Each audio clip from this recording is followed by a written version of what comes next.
I've been thinking about all the things in my sort of first 2.5 decades or so of life that should have tipped people off to the fact that I was autistic if, education and awareness of autism was, broader back when I was a lad in the 80s and 90s and whatnot, in my formative years. And I'm trying to think of the first time I learned to mask. And I think I've got it. I would have been 4 or 5 years old-ish, and we're around visiting family, and one of my aunties asked me, what's your favourite animal? Standard, stupid, nothing small talk for a child, just to have some interaction with the child and teach them conversational skills. I don't know what the purpose is of small talk. I'm 44 now and I still don't know. I don't like it. I didn't like it then. I don't like it now anyway. So the question was, what's your favourite animal? And I said, well, in which taxonomic class? I probably didn't say taxonomic. I probably used a more child-appropriate word for someone of 5 years, although you never know. A 5-year-old autistic kid might have known the word taxonomic, because I did have a child's encyclopedia that I spent a lot of time reading through again and again and again. Anyway, so she blinked at me, confused. At least I think it was confused. It seemed like confusion to me. And I was wondering, why she's confused. I'll give her a second to see if she wants to, consider what type of animal she's talking about. Maybe that's it. And she's going to clarify for me. And then I can give her a proper, accurate answer as to what my favorite animal is, be it mammal or bird or lizard or fish or whatever. Dinosaur, because, they're not really lizards and not really birds. So finally, she just gave up the confusion. No, just which is your favorite animal? Which is your favorite out of all of them? At this age, I was already annoyed at people, adults usually, asking me the same question twice, but rephrasing it slightly and expecting that rephrasement to magically change the answer. That's not how it works, and I still hate it to this day. When someone asks you something, you give them an answer, and it's obviously not the answer they're looking for, they rephrase the question slightly and expect that to change the answer. No. Stop doing that. Now, if you've ever been a kid, and I'm guessing most of you probably had and childhood of some variety, you'll know that this is a pretty common question for a kid. What's your favorite animal? What's your favorite color? What's your favorite this? What's your favorite that? What's your favorite TV show? And I always hated that kind of question because it changes, it varies. What's your favorite food? What's your favorite dessert? What's your favorite thing to have for dinner? I don't know, it depends what I'm in the friggin' mood for. Sometimes I want lasagna, sometimes I want steak, sometimes I want hamburgers, sometimes I want spaghetti. It depends what I'm in the mood for. I don't have a favorite that I'll eat all day, every day, and never ever get bored of. Anyway, after a little while, I figured out that these questions were cyclical and always come up from relatives in particular, just, trying to connect with you, I suppose. So I just started giving fake answers, just easy answers that I had ready loaded, just to spit out at them, just to get the conversation over with. What's your favorite animal? Oh, it's lions. Lions are not my favorite animal. They're one of my favorite big cats. They're my favorite big cat that lives communally.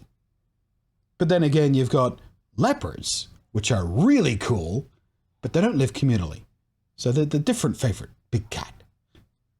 But just saying lion was enough to satisfy most adults, and that was fine. That is masking. That is pretending to be something or say something or just have a preloaded, socially acceptable answer ready just so people don't look at you with confusion and bewilderment and wonder what the hell is wrong with you.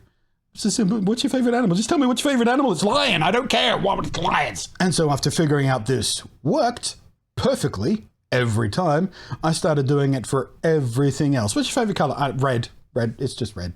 And it just kept working as I grew up and, went to primary school and high school. And by then you're in your own little social groups and your personality's developing. You're finding out what type of person you're growing into. And those little social groups all have their own special little interests. And, when I'm hanging out with some of my friends who are into sports, who do you go for in the footy?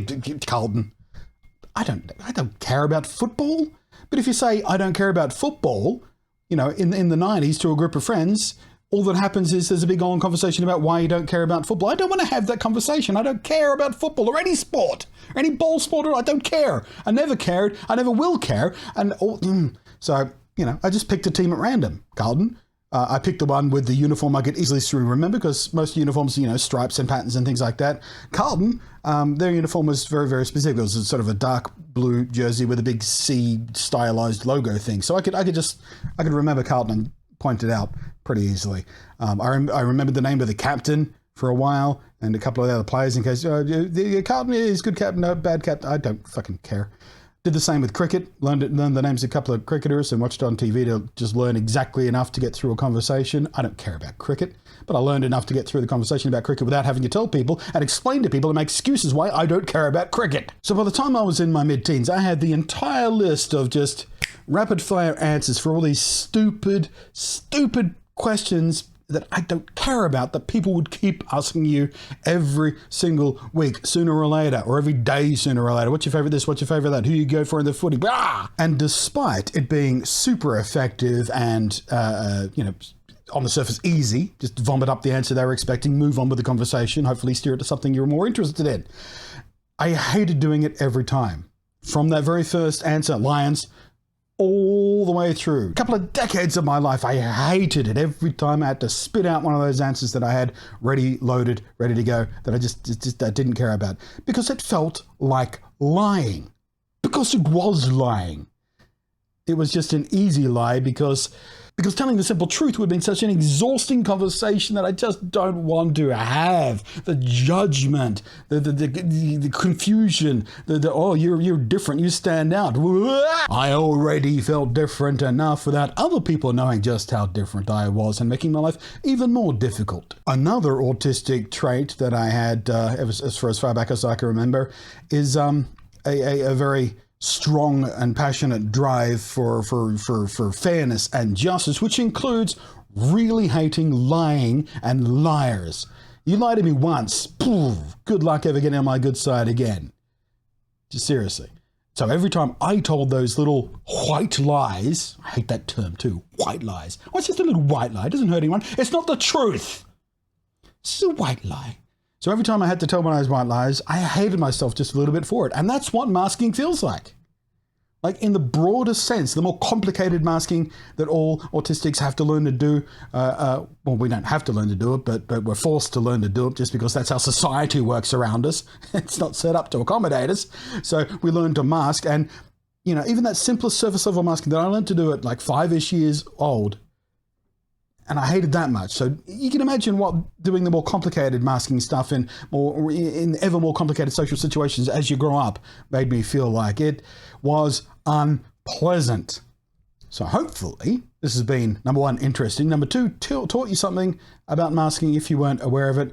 Possibly number three, made you think, if you're on the autism spectrum as well, made you think about what your first experience with masking like. I'm betting it was probably very similar to mine. Because it's easy to imagine that question, what's your favorite animal, is the first time that a grown-up asks you a question they don't really want to know the answer to. They just want to engage with the child. Because children cute. There is zero chance of a follow-up question. Except perhaps, oh, why is that your favorite animal? And then the standard answer is, oh, I just think they're neat. Like Marge with her potato. Thanks for watching. I'm Blunty. I'll catch you next time. Thanks to the patrons.